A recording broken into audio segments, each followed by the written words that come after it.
Hello and welcome to everyone. और आज lecture 3 यानी रिवीजन, मैं लेक्चर क्यों लिखता हूँ, लेक्चर नहीं लिखना चाहिए। रिवीजन 3 में आप लोगों का स्वागत है। आई होप कि इसके पहले कि आपने 2 वीडियोस आपने देखे होंगे बहुत अच्छे से, और लास्ट का पार्ट थोड़ा ख़राब हो गया था और कुछ 5 मिनट का पार्ट है उसमें थोड़ा ख़राब हो गया, लेकिन उसमें आवाज़ तो सही से आ रही है और थोड़ा वो भी आ रहा है, तो कोई बात नहीं। तो आज हम कल तक हमने किया था 73 से लेकर 1850 कहाँ तक था, 1853 तक। जी हाँ, 1853 तक हमने किया था। आज शुरू करेंगे एक नया चीज़, वो होगा अपना क्राउन रूल। क्राउन रूल आप सभी को पता है 1858 से लेकर 1947 तक क्राउन रूल चला था, ठीक है।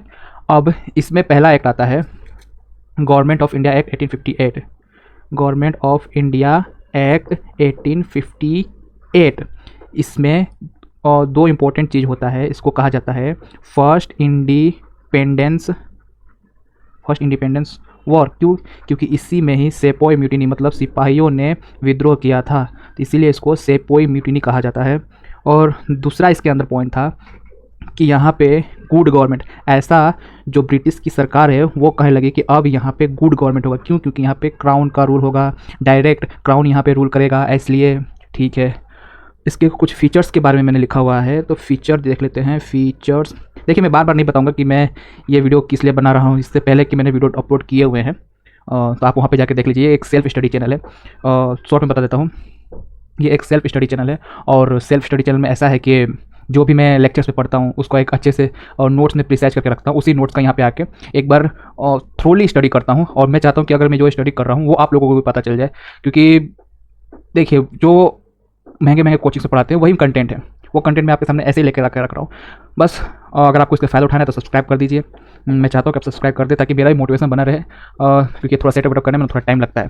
तो ये सबसे क्या है कि हाँ, लोगों को अच्छा लग रहा है कि नहीं लग रहा है, इसके लिए बाकी और कुछ नहीं। सब्सक्राइब और लाइक करके जाइएगा ताकि बहुत लोगों तक पहुँचे। अगर आपको नहीं तो लाइक कर देंगे तो क्या आगे के लोगों तक पहुँचेगा, क्या पता किसी को ज़रूरत हो। वैसे तो ज़रूरतमंदों का हेल्प करते रहना चाहिए।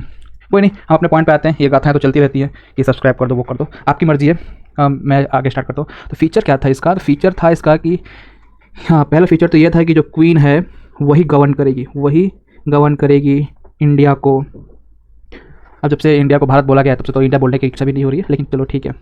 यहाँ पे एक और इम्पोर्टेंट चीज़ हुआ, जो गवर्नर जनरल ऑफ इंडिया था उसको क्या बना दिया गया? उसको बना दिया गया वाइस रॉय ऑफ इंडिया, ये उसको बना दिया गया।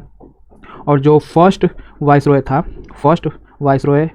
था वो था लॉर्ड कैनिंग था, ये फर्स्ट वाइसरॉय बना। यहाँ पे इस फीचर का एक ये था कि जो डबल गवर्नमेंट सिस्टम चल रही थी ना, जिससे इतने सारे प्रॉब्लम्स हुए, उस डबल गवर्नमेंट को इन्होंने एंड ही कर दिया कि भाई अब तुम यहाँ पे नहीं रहोगे, तो एंड कर डाला इसको। और एक नया ऑफिस बनाया, सेक्रेटरी ऑफ स्टेट, यही लिखा है ना, it created a new office secretary of state for India. Secretary of state, ये नया ऑफिस बनाया। तो इसका काम कुछ बताया होगा, हाँ, इसका कंप्लीट अथॉरिटी दिया, कंट्रोल दिया ओवर इंडियन एडमिनिस्ट्रेशन को। इसके पास कंप्लीट अथॉरिटी था, काम वही था, नाम बदल दिया केवल इंडियन एडमिनिस्ट्रेशन का, कि इंडिया अपना काम कैसे करेगा। तो इंडियन एडमिनिस्ट्रेशन का इसके पास कंप्लीट अथॉरिटी था। कोई बात नहीं, आगे और कुछ। The secretary of state was a member of British cabinet and was responsible, हाँ ठीक है। ये जो था ये मेंबर था किसका? ब्रिटिश कैबिनेट का। जो अपने इससे पहले हमने पढ़ा था कि कमांडर ऑफ चीफ था, वो ब्रिटिश का नहीं था और वो कोई रिस्पॉन्सिबल नहीं होता था, लेकिन नहीं, ये जो सेक्रेटरी ऑफ स्टेट बनाया गया था ये ब्रिटिश कैबिनेट का एक मेंबर था, और ये रिस्पॉन्सिबल था कि भाई जो कुछ भी होगा तुमसे ही पूछा जाएगा, तो ये रिस्पॉन्सिबल भी था, ठीक है। और कुछ हाँ, और कुछ क्या गया? लाली का इम्प्रूवमेंट, हाँ जस्ट सेकेंड, हाँ ये ब्लर नहीं होना चाहिए, ठीक है, सही चल रहा है, सब सही चल रहा है। दूसरा मतलब कि अगर ज़्यादातर बात की जाए, इसमें ऐसा पॉइंट लिखा गया है कि लार्जली कहें या मोस्टली ये इम्प्रूवमेंट के लिए जाना गया। 1858 का जो ये एक्ट आया था ये इम्प्रूवमेंट के लिए जाना गया था, इसमें केवल इम्प्रूवमेंट हो रहा है, इम्प्रूवमेंट के लिए बनाया गया है, ठीक है। और इसमें कुछ किया गया था। अब इस इम्प्रूवमेंट का ये एक बार में नहीं हो पाता था।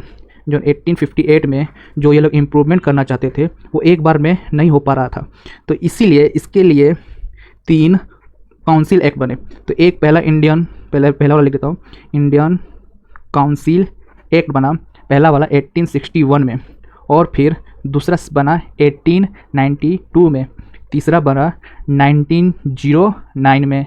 ये 3 एक्ट लाए गए इम्प्रूवमेंट के लिए। अब क्या क्या इम्प्रूवमेंट करते हैं चलिए देख लेते हैं। तो पहले बात करेंगे पहले कॉन्स्टिट्यूशन की। Just a second. अच्छा ज़रा इधर चला गया, कोई बात नहीं कोई बात नहीं, इधर पे रहना चाहिए ना केवल। अब दिख रहा होगा आपको। पहला एक बना है इंडियन काउंसिल एक्ट 1861। इसमें कुछ इंपॉर्टेंट काम हुए वो देख लेते हैं क्या क्या इंपॉर्टेंट काम हुए। तो पहला था कि यहाँ पे it made a beginning of representative institute by society Indians with the law making process. अच्छा, लॉ मेकिंग प्रोसेस होता था, ठीक है, लॉ मेकिंग प्रोसेस होता था। इन्होंने यहाँ पे स्टार्ट तो किया बट उसमें इंक्लूड किया इंडियंस को भी कि आप भी आ जाओ भाई लॉ बनाने में। क्योंकि पहले क्या था कि इंडियंस से बिना पूछे ही लॉ बना देते थे, तो उनको लगा कि इंडियंस को बहला फुसला के जो उनके लोग हैं बहला फुसला के रखेंगे तो वो हो जाएगा। दूसरा यहाँ से डिसेंट्रलाइजेशन ना, हाँ, यहाँ पे इंडियन काउंसिल एक्ट 1861 में डिसेंट्रलाइजेशन स्टार्ट हो गया। तो यहाँ पे लिख देता हूँ डिसेंट्रलाइजेशन। ये डिसेंट्रलाइजेशन स्टार्ट हो गया, ये एक प्रोसेस है, ये डिसेंट्रलाइजेशन प्रोसेस स्टार्ट हो गया। और जब डिसेंट्रलाइजेशन स्टार्ट हुआ ना तो जो लेजिस्लेटिव पावर पहले सेंट्रल के पास था से के बाद बंगाल के पास, वो लेजिस्लेटिव पावर अब बॉम्बे को, जो अभी तक उनको नहीं मिल पा रहा था, बॉम्बे को और मद्रास को दे दिया गया। 1861 में ही उनको ये पावर दे दी गई, ठीक है। और कुछ और एक जस्ट सेकेंड, मैं थोड़ा इसमें एक इम्प्रूवमेंट। तो अभी तक हमने यहाँ तक पढ़ा कि बॉम्बे को डिसेंट्रलाइजेशन पावर कर दिया। अब थोड़ा नेक्स्ट वाला स्लाइड पे चलते हैं। सॉरी थोड़ा हिल जा रहा है। नेक्स्ट वाला स्लाइड, ठीक है। इसमें और क्या क्या डिसेंट्रलाइजेशन शुरू हुआ। एक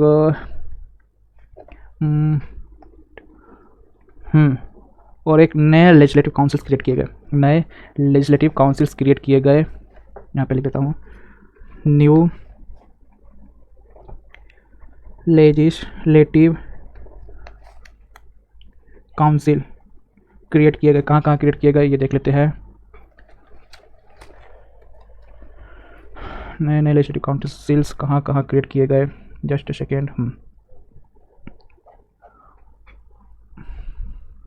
तो पहला जो स्टार्ट हुआ बंगाल में तो था ही, तो बंगाल में भी, प्लस नॉर्थ वेस्टर्न फ्रंटियर में भी स्टार्ट हुआ, नॉर्थ वेस्टर्न फ्रंटियर में भी स्टार्ट हुआ इसका, प्लस पंजाब में, और पंजाब में यहाँ पे लेजिस्लेटिव काउंसिल्स नए बने। ये कुछ इंपॉर्टेंट था और भी कुछ बनाया गया, ठीक है। एक और कुछ इंपॉर्टेंट है वो भी देख लेते हैं।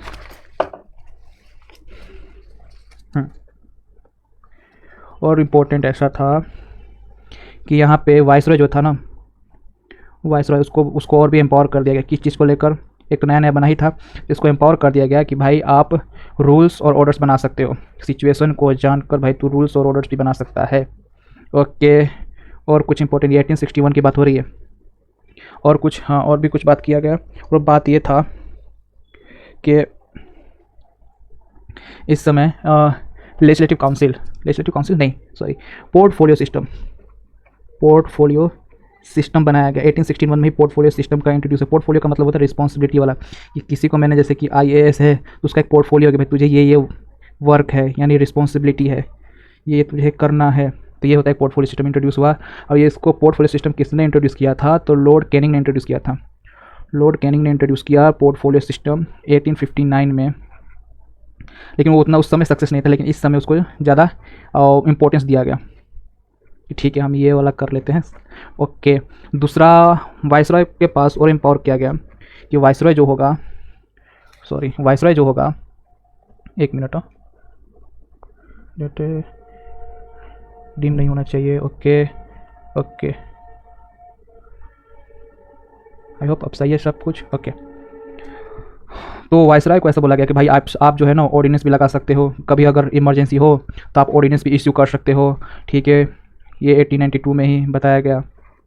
और कुछ और इसने नॉन ऑफिशियल मेंबर्स, मतलब जो ऑफिशियल मेंबर्स नहीं थे, ऑफिशियल मेंबर कौन थे, जो ब्रिटिश के सिर्फ होते थे, और उसके बाद के जो भी मेंबर्स होते थे नॉन ऑफिशियल मेंबर्स कहले जाते थे। इन नॉन ऑफिशियल मेंबर्स का इंक्रीज कर दिया गया।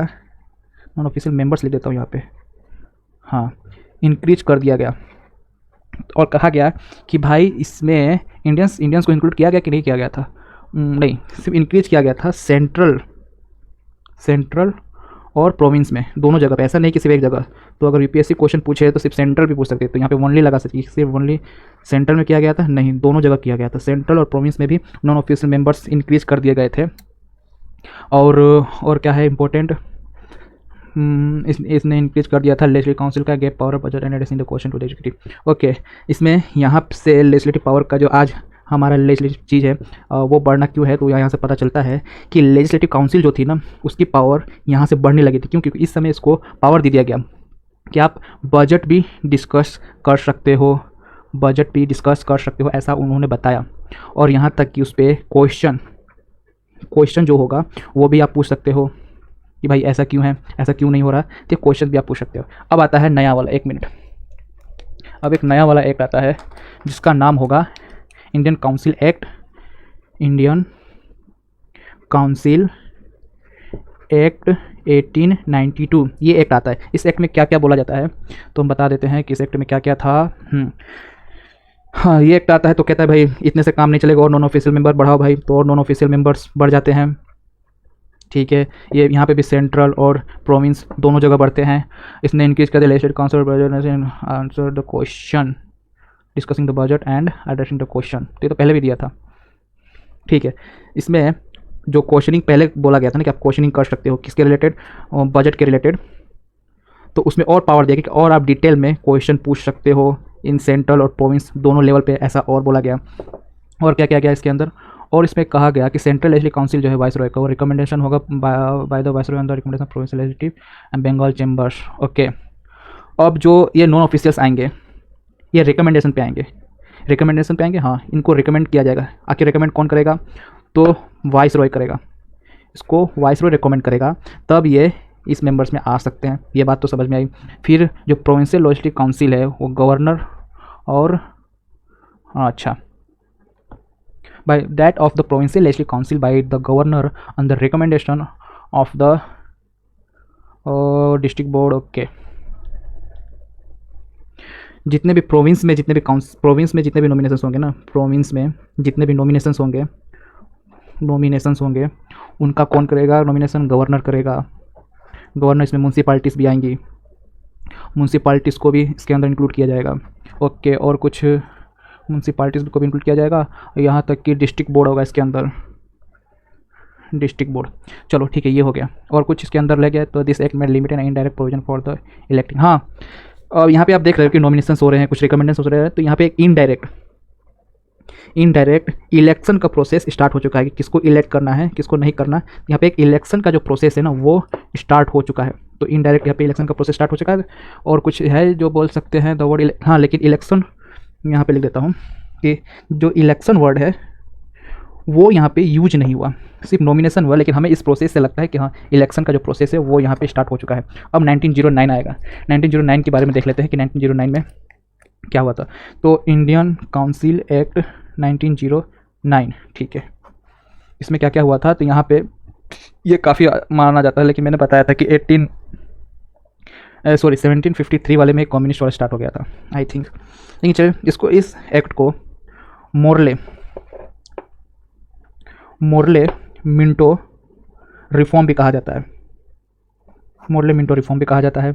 इसमें क्या किया गया कि इसमें लेजिस्लेटिव काउंसिल का, अब क्योंकि यहाँ से पावर इसका बढ़ना शुरू हो गया, तो यहाँ पे क्या किया गया कि यहाँ से लेजिस्लेटिव काउंसिल जो है ना, लेजिस्लेटिव काउंसिल का साइज इंक्रीज कर दिया गया।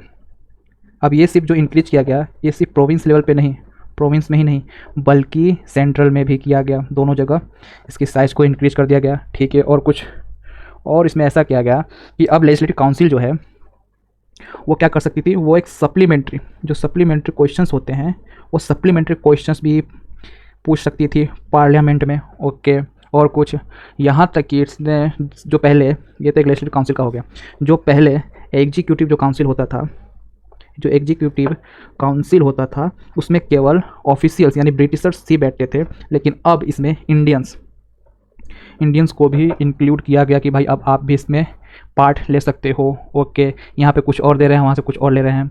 और इसमें वाइसरॉय के पद होता था, जो ये वाइसरॉय होता था वो एग्जीक्यूटिव काउंसिल का पार्ट होता था।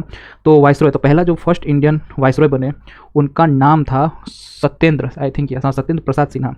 तो सत्येंद्र प्रसाद, ले प्रसाद पे ही नाम खत्म हो गया, मैं चालू हो जा, छोड़ इसका देखेंगे बाद में, दूसरा पेन लेना पड़ेगा। तो सत्येंद्र प्रसाद सिन्हा ये नाम था इनका। और ठीक है। यहाँ पे एक अच्छे तरीके से कम्युनल रिप्रेजेंटेशन शुरू हुआ। कम्युनल रिप्रेजेंट, ऐसा बोला ब्रिटिशर्स ने कि भाई आप अगर मुस्लिम हो या आप हिंदू हो, आप अपने अपने लोगों को अपने भलाई के लिए चुन सकते हो। तो कम्युनिस्ट इलेक्शन यहाँ से शुरू हो गए, ठीक है, ये तो यहाँ से पता चला। इसीलिए यहाँ पे ऐसा जो ये अपना लॉर्ड मिंटो था, इस लॉर्ड मिंटो को ऐसा माना जाएगा कि भाई आप जो है ये, क्योंकि इसने कम्युनिस्ट वाला इलेक्शन शुरू किया था, तो इसीलिए लॉर्ड मिंटो को कहा गया कि भाई आप बन सकते हो, या फिर माना गया कि भाई यही जड़ है फादर कम्युनिस्ट इलेक्शन का, तो इसलिए इसको फादर ऑफ कम्युनल इलेक्टोरेट कहा गया कि वाह भाई क्या तूने काम करके दिया है। लेकिन ये काम मैंने आपको सबसे पहले वाले वीडियो में बताया, नहीं सबसे पहले वाले वीडियो में नहीं, हाँ इसके पहले वाले वीडियो में बताया हुआ है कि कम्युनल इलेक्टोरेट आखिर कब से शुरू हुआ था और क्या क्या कर रहे थे वो। ठीक है, अब नेक्स्ट चलते हैं थोड़ा और डिटेल में। अब ये हो गया, फिर आता है एक 1919 में क्या क्या हुआ था ये भी जान लेते हैं, फिर इसके बाद 35 वाला आएगा शायद। तो गवर्नमेंट ऑफ इंडिया एक्ट 1919, इसमें क्या क्या इंपॉर्टेंट काम हुआ था। पहला था कि ब्रिटिश गवर्नमेंट ने डिक्लेयर किया first time that objective was graduated responsible government और कम टू इनफोर्स इन 1921। अच्छा, मतलब 1919 में उन्होंने ऐसा कहा कि रिस्पॉन्सिबल गवर्नमेंट अब हम बनाएंगे। अब उसका पूरा हिस्ट्री क्या था वो हम जब हिस्ट्री पढ़ेंगे तो उस समय पता चल जाएगा कि रिस्पॉन्सिबल गवर्नमेंट जो चीज़ होती है, अभी तक सिर्फ good government, act of good government, ऐसा ही सब डायलॉग सकते हैं। अब रिस्पॉन्सिबल गवर्नमेंट होगा और ये लागू होगा 1921 से, ऐसा इन्होंने बोला। ओके, और कुछ the act of Montague Chelmsford, हाँ अच्छा, इस गवर्नमेंट ऑफ इंडिया एक्ट 1919 को मोंटेगो चेम्सफोर्ड रिफॉर्म, ये इसको रिफॉर्म का नाम देते हैं कि हम कुछ रिफॉर्म लेकर आ रहे हैं, तो इसको इस नाम से माना गया। इसके फीचर्स जल्दी जान लेते हैं कि इसके फीचर्स क्या क्या थे। फीचर इस एक्ट का पहला ये था कि central control over the province by demarcating and separating central and province.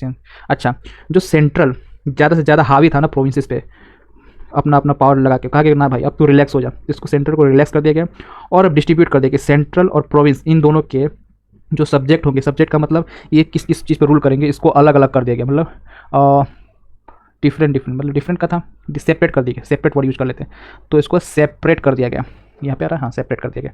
ठीक है, और दूसरा, अब ये जो प्रोविंशियल, अब सिर्फ प्रोविंशियल लेते हैं, तो ये जो प्रोविंशियल है ना, प्रोविंशियल, इसको दो सब्जेक्ट में बांटा गया। पहला ट्रांसफर्ड था और दूसरा रिजर्व था। यस, पहला वाला ट्रांसफर्ड सब्जेक्ट था और दूसरा वाला रिजर्व था।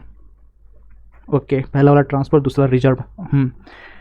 और जो ट्रांसफर सब्जेक्ट था administered by governor and ad administrator. ठीक है, ये जो ट्रांसफर था ना, इसमें गवर्नर इंक्लूड रहेगा और लेजिस्लेटिव काउंसिल, ये दो मिलकर इस सब्जेक्ट पे कंट्रोल करेंगे। तो लेजिस्लेटिव काउंसिल जो है वो भी इसमें इंक्लूड रहेगी।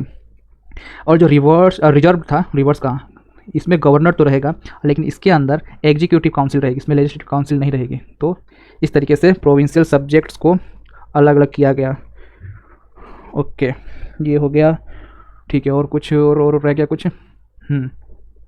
इसने इंट्रोड्यूस किया बाइकैमरलिज्म और direct election in country. Okay, तो गवर्नमेंट ऑफ इंडिया एक्ट 1919 में ही बाइकैमरलिज्म, मतलब एक एग्जीक्यूटिव के लिए, एग्जीक्यूटिव काउंसिल के लिए भी और लेजिस्लेटिव काउंसिल के लिए, इन दोनों के लिए एक डायरेक्ट इलेक्शन शुरू होगा।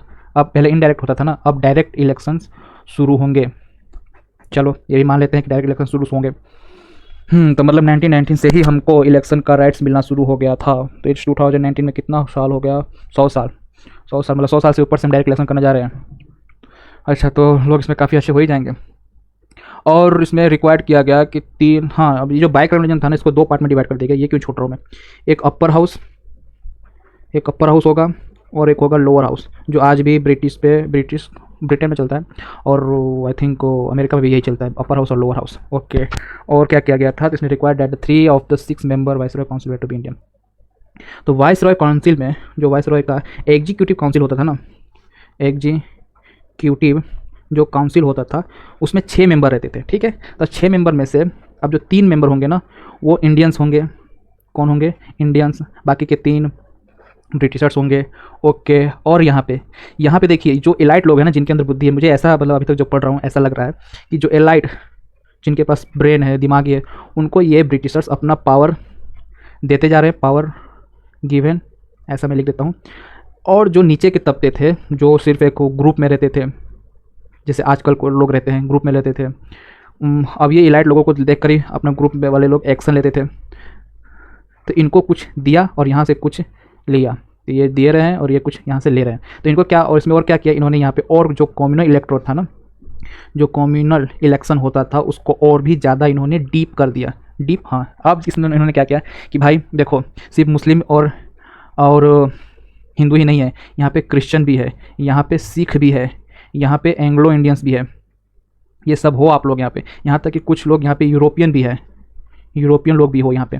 तो आप लोग अपना अपना नेता चुन सकते हो। तो और भी कर दिया भाई कि हम हिंदू मुस्लिम के लिए ही क्यों करें, थोड़ा और डीपर में जाते हैं, यहाँ पे और क्लिक कर दिया। और हाँ, अब ये जो इलेक्शन के लिए खड़ा होगा ना, सॉरी, अब ये जो इलेक्शन के लिए खड़ा होगा, ऐसा नहीं कि कोई भी खड़ा हो गया पब्लिक सपोर्ट करे, नहीं, वो एक फ्रेंचाइजी था। जैसे कि आज मुझे किसी चीज़ की फ्रेंचाइजी लेनी है, उतना पैसा होना चाहिए, उतनी एबिलिटी होनी चाहिए, तभी मैं ले सकता हूँ। तो एक फ्रेंचाइजी था। तो फ्रेंचाइजी किस कौन से बेस पे था कि भाई आप टैक्स दे रहे हो अच्छे से, या आपका एजुकेशन हाई हो, तो और यहाँ तक कि आपके पास प्रॉपर्टी कितनी, अगर आपके पास प्रॉपर्टी ज़्यादा है तो ही आप इलेक्शन लड़ सकते हो। तो इन सब बेसिस पे जो इलेक्शन होता था वो रखा गया। और इसी समय 1919 में, ये सब 1919 का ही बात है, 1919 में ही एक हाई कमिश्नर ऑफिस को ओपन किया गया, हाई कमिश्नर ऑफिस बनाया गया।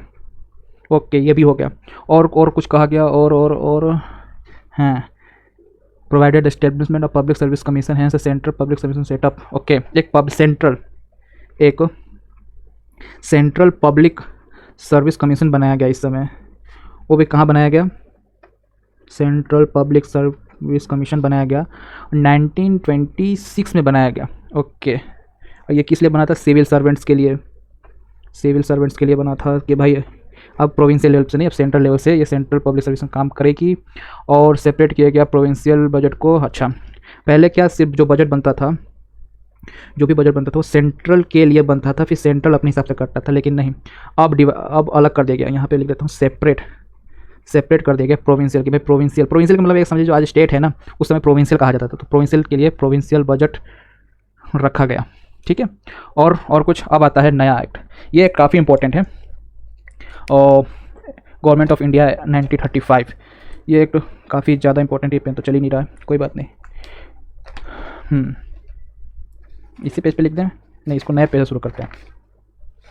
चलिए, कहा जाता है कि जो भी आज हमारे कॉन्स्टिट्यूशन में कुछ पार्ट्स हैं, ऐसा कैसे जो ऐसे जड़ है वो 1935 से ही लिया गया था। तो 1935 एक्ट काफ़ी इंपॉर्टेंट है। तो गवर्नमेंट ऑफ इंडिया एक्ट 1935, इस समय एक प्रस्ताव रखा कि हम अपना कॉन्स्टिट्यूशन बनाएंगे और उसी के हिसाब से हम अपने स्टेट को चलाएंगे। तो ऐसा वर्ड कॉन्स्टिट्यूशन नहीं बनाया गया था, लेकिन एक डिटेल डॉक्यूमेंट, ऐसे नाम से किया गया, एक डॉक्यूमेंट बनाएंगे कि हमारा जो ये नेशन है या कि रूल कैसे होना चाहिए, उस हिसाब से करेंगे। तो जो डिटेल डॉक्यूमेंट बनाया था उनमें इन्होंने क्या किया, उसमें सेक्शंस, जैसे एक सेक्शन में कुछ तो 321 सेक्शंस बनाए और 10 शेड्यूल बनाए, 10 शेड्यूल उसके उस समय थे 1935 में, ठीक है। और इसी समय पहले क्या था कि सेंट्रल और प्रोविंस ये अलग अलग थे, लेकिन इसको सॉल्व करने के लिए इन्होंने क्या किया, ऑल इंडिया फेडरेशन किया, ऑल इंडिया फेडरेशन बनाया, ठीक है। इन्होंने फेडरेशन बनाया और इसमें एक डिवाइड किया power between central unit in terms of federal province. Okay, all India federation बनाया और बताया कि भाई अभी तक हम जिस चीज़ के लिए लड़ते थे अब लड़ना बंद करें। अब इन्होंने फेडरल लिस्ट बनाया, एक फेडरल लिस्ट बनाया, दूसरा प्रोविंशियल लिस्ट बनाया और एक कॉन्करेंट लिस्ट बनाया। ये हम आगे पढ़ेंगे कि ये आज भी लागू है। फेडरल लिस्ट में बताया कि भाई सेंट्रल कौन कौन से जगहों पे, यहाँ पे मैं लिख देता हूँ सेंटर कौन कौन से जगह पे कौन कौन से सब्जेक्ट पे डिसीजन ले सकती है। तो फेडरल लिस्ट में 59 आइटम्स इंक्लूड किए गए कि आप इन 59 आइटम पे ले सकते हो। प्रोविंस को दिया गया 54 और कॉन्करेंट मतलब इसमें दोनों, मतलब फेडरल भी ले सकती है प्रोविंस, लेकिन फेडरल को इसमें पावर ज़्यादा रहेगा। तो 36 आइटम्स इनको दिए गए। और रेसिडुअरी पावर दिया गया। रेसिडुअरी पावर कैसा, एक मिनट, हाँ ठीक है, रेसिडुअरी पावर भी दिया गया। रेसिडुअरी पावर दिया गया वाइसरॉय को कि अगर इस कॉन्करेंट लिस्ट में से कोई राजी नहीं होता है तो आपके पास पावर है कि आप डिसीजन ले सकते हो कि कौन इस चीज़ पे डिसीजन लेना चाहेगा। यहाँ पे डायरकी को एबोलिश कर दिया गया प्रोविंस में। डायरकी को प्रोविंस में एबोलिश कर दिया गया, लेकिन सेंटर में चलता रहा, सेंटर में लागू रहा, सेंटर में कंटिन्यू रहा, ऐसा लिख देते हैं। ओके, इसमें और कुछ रिस्पॉन्सिबल गवर्नमेंट एरिया सब तो पता है भाई, वही सेम। ओके, इसमें इंट्रोड्यूस किया bike cameralism in 6 out of 11 province. Bike cameralism 6 out of, पहले 11 प्रोविंस थे, 11 प्रोविंस थे, उसमें से 6 प्रोविंस में क्या किया इन्होंने, बाइक कैमरलिज्म स्टार्ट किया। तो बाइक कैमरलिज्म स्टार्ट हुआ इन 6 प्रोविंस में। इन 6 प्रोविंस का नाम क्या है वो देख लेते हैं। पहला था ये अपना बंगाल में भी बाइक कैमरलिज्म रहेगा, बॉम्बे में रहेगा, मद्रास में, यूनाइटेड प्रोविंसेस में रहेगा, तो उसको यूपी लिख देता हूँ। और कहाँ पे, बिहार और असम में, बिहार में रहेगा और असम में रहेगा। ओके, और फर्दर यहाँ पे और भी मैं बोल रहा हूँ ना, कुछ दे रहे हैं तो उससे ज़्यादा हमारे अंदर नफरत की भावना भर रहे हैं, कोई बात नहीं, भरो। तो और क्या किया कि और इस पर कम्युनल जो इलेक्शन होता था ना, कम्युनल इलेक्शन, उसको और डीपर ले गए। अब कास्ट वाइज कर दिया कि भाई तुम कास्ट वाइज अपना नेता चुनो, ऐसा बोला। और वुमेंस को वुमेन और लेबर, इनको ही बोला कि भाई अब आप लोग भी अपना नेता चुन सकते हो। तो देख सकते हो आप कितना डीपर जा रहे हैं। और जो इलेक्शन का फ्रेंचाइजी था उसको 10% बढ़ा दिया, 10% बढ़ा दिया पॉपुलेशन। और पॉपुलेशन से कि कहीं अगर 1000 पॉपुलेशन है तो वहाँ पे 100 लोग, 10% नहीं होता है ना, हाँ, वहाँ पे 100 लोग इलेक्शन के लिए खड़े हो सकते हैं, ऐसा इन्होंने बताया। ओके, और कुछ किया, और कुछ इन्होंने यहाँ पे ही एक joint public service commission start किया 1935 में ही। Joint public service commission start किया इन्होंने। ओके, अब ये जॉइंट पब्लिक का ऐसा था कि 2 या उससे भी ज़्यादा स्टेट में लागू हो सकता था। अब इसके बाद आता है फाइनल चीज़, फाइनल आता है इंडियन इंडिपेंडेंस एक्ट 1947। ठीक है, तो ये लिख देते हैं हम, इंडिया इंडिपेंडेंस एक्ट 1957। ये पेन क्यों बंद हो जा रहा है? 1957, ठीक है। सबको पता है इस एक्ट में क्या हुआ था। तो ब्रिटिश प्राइम मिनिस्टर थे क्लेमेंट एटली ने 20 फरवरी 1947 को ब्रिटिश प्राइम मिनिस्टर क्लेमेंट ने बोला कि भाई हम भारत को आज़ाद कर देंगे। कब तक? जून 30, 1948 तक, अगले साल। और पूरा का पूरा जो पावर है वो ट्रांसफ़र कर देंगे इंडिया को, पावर ट्रांसफ़र कर दिया जाएगा। अब हमसे इंडिया रूल नहीं हो पाएगा। कैसे होगा भाई, तुम लोगों ने इतना बिगाड़ के जो अब चाह रहे हो। ये अनाउंसमेंट सुनकर मुस्लिम जो लीग थी, क्योंकि पहले ही बता दिया कि मुस्लिम अपना नेता चुन सकते हैं, अब कोई नेता चुनेगा तो उस नेता का कुछ ना कुछ दिमाग होगा, उसकी कुछ डिजायर्स होंगे। वो कहा कि मुस्लिम लीग ने कहा कि नहीं भाई, हमें एक सेपरेट नेशन चाहिए, हम इंडिया के साथ नहीं रहना चाहते। तो मुस्लिम लीग ने अलग डिमांड की, सेपरेट नेशन की। ओके, फिर 3 जून 1947 को ही British government made it clear that any constitution frame by the constitution can not be applied. ठीक है, 3 जून को ही ब्रिटिश गवर्नमेंट ने बोला कि कोई भी अगर इंडिया अगर कोई कॉन्स्टिट्यूशन बनाता है तो वो कॉन्स्टिट्यूशन एनफोर्स नहीं होगा, जो उसको नहीं चाहता एनफोर्स नहीं किया जाएगा। जो अनविलिंग है टू एक्सेप्ट। और तुमने जो बनाया वो हमने एक्सेप्ट किया, अब हम पे तुम ऐसा हमारा अपना राम रूप दिखा रहे हो कि हम राम के तरीके से काम करें। लोगों ने किया भी उस समय, ठीक है। और क्या हुआ, ऑन सेम डे, इसी दिन को ही लॉर्ड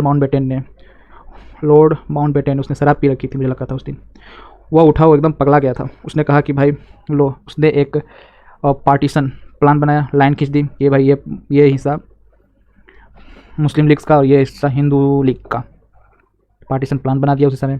और इसी को ही माउंट बेटन प्लान कहा जाता है, ठीक है।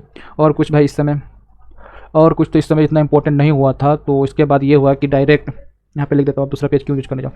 डायरेक्ट अगस्त 1947 को, 15 अगस्त 1947 को इंडिया इंडिपेंडेंट हो गया, ठीक है। और कुछ